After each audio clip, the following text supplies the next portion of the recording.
Hello mga ka-learners! Welcome to another episode. Today, we will be learning about seeing and understanding ourselves better. Here's a challenge. Describe yourself in one word.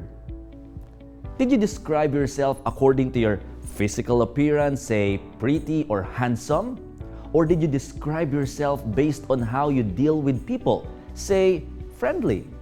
After this lesson, you should be able to, number 1, define who you are.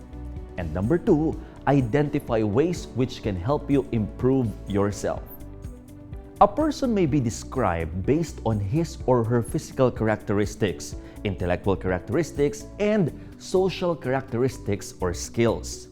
Let's discuss each of these in detail. Number 1, physical characteristics. These refer to a person's physical appearance or how he or she looks. For example, fat, skinny, short, beautiful, dark, fair, etc. Number 2, intellectual characteristics. These refer to a person's intellectual capacity or how he or she uses his or her mind. For example, bright, smart, curious, slow, has good memory, forgetful, etc. Number 3, social characteristics.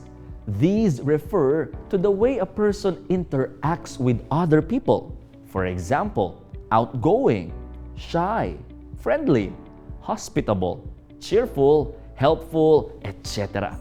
Number 4, skills. These refer to a person's talents and skills or what he or she is good at. For example, good swimmer, capable carpenter, excellent painter, graceful dancer, good writer, fine cook, etc. Number 5, social roles. These refer to the ties that you have with other people or the roles you play in different social groups. For example, daughter, niece, employee, friend, guardian, club member, etc. Let's try this. Classify your own characteristics as to where they belong using this table. Try not to leave blanks by adding possible answers that will fill up the given table. The table you just completed will help you define your self-concept. Now, what is a self-concept? Self-concept refers to your perception of yourself. It is how you see yourself. Your self-concept will depend on how important its different aspects are to you. For example, being intelligent may be more important to you than being pretty. Therefore, one might say that you think physical characteristics are more important than intellectual ones. Which aspect of your self-concept is most important to you? Put a number beside each aspect depending on its importance to you, with 1 being the most important and 5 the least important. How you see yourself may be partly or totally the opposite of how other people see you. Remember that your experiences, environment, and upbringing shape your self-concept. It is therefore subjective or opinion-based. Since self-concept is subjective, how would you then know if it's right? How would you know if you have a positive or negative self-concept? A positive self-concept is characterized by 3 things. Number 1, self-acceptance. You can only have a positive self-concept if you accept who you are first. Accepting yourself means accepting your strengths and weaknesses. Only if you have accepted yourself can you change your opinions and be open to the new ideas, opinions, and feelings of other people. Only then can you share your feelings with others too. Number 2, self-confidence. After accepting yourself, you should now build your self-esteem or self-confidence. Do not be ashamed of your weaknesses. If you think you are not pretty, it's okay. A lot of people feel the same way. Besides, there may be other aspects of your personality that people can appreciate. You may not be pretty, but you are intelligent. More importantly, you can work on your weaknesses and try to improve on them. If you have high self-esteem, despite your weaknesses, you can easily take and accept criticisms. Number 3, a feeling of security.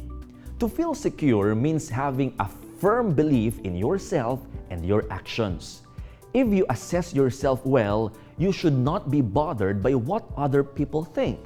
An insecure person, on the other hand, would find negative comments and criticisms upsetting. If you want to have a positive self-concept, here are the steps you can follow.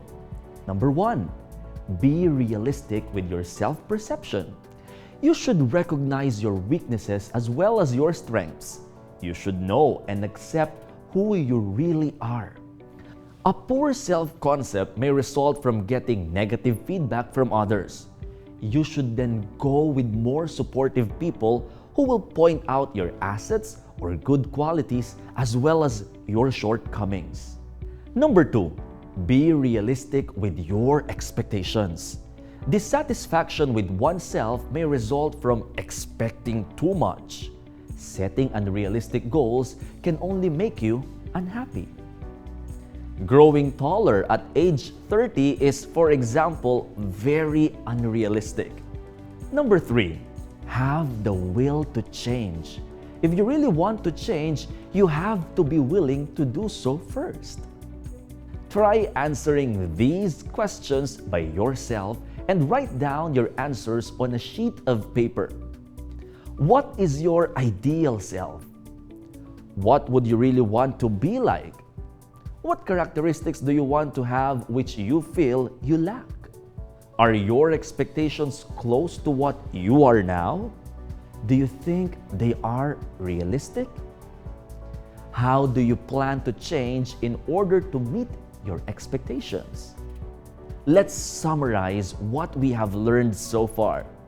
Your self-concept tells your perception of yourself or how you see yourself as a person. A person with a positive self-concept accepts himself or herself, has self-confidence, and feels secure. To have a healthier self-concept, you need to be realistic with your self-perception, be realistic with your expectations, and have the will to change. I hope this lesson allowed you to know yourself better, mga ka-learners. See you again on the next episode.